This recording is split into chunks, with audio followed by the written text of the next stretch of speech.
السلام علیکم اسٹوڈنٹ، آج میں آپ کے لیے پاک اسٹڈی کے آبجیکٹیو لے کے حاضر ہوا ہوں۔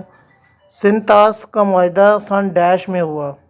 اس میں 4 آپشن اس نے دیا: 1960، 1962، 1947، 1935۔ اس کا ایگزیکٹ آنسر ہے جو وہ ہے 1960، اے آپشن۔ صوبہ پختونخوا میں پورے ملک کا ڈیش % تمباکو ہوتا ہے: 40%، 50%، 60%، 70%۔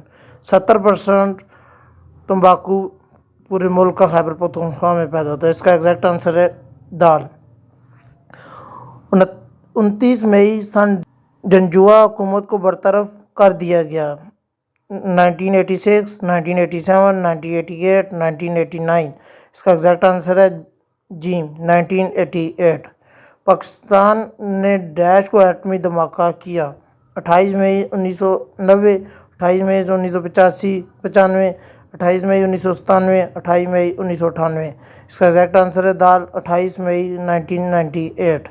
موجودہ آئین ڈیش کو باضابطہ طور پر ملک میں نافذ کیا گیا: 13 اگست 1973، 14 اگست 1973، 16 اگست 1973، 18 اگست 1973۔ اس کا ایگزیکٹ آنسر ہے بے، 14 اگست 1973۔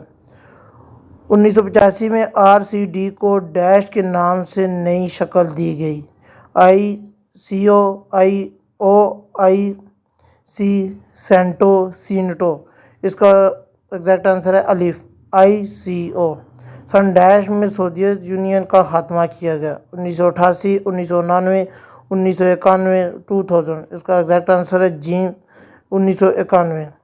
شاہراہ کرم کا افتتاح سن ڈیش میں ہوا: 1960، 1978، 1980، 2005۔ اس کا ایگزیکٹ آنسر ہے بے، 1978۔ پاکستان میں اعلیٰ ترین معیار کا لوہا ڈیش میں پایا جاتا ہے: چترال، کالا باغ، چاغی، اٹک۔ چترال میں۔ سسی پونو ڈیش نے لکھی: وارث شاہ، ہاشم شاہ، فضل شاہ، سچن سرمست۔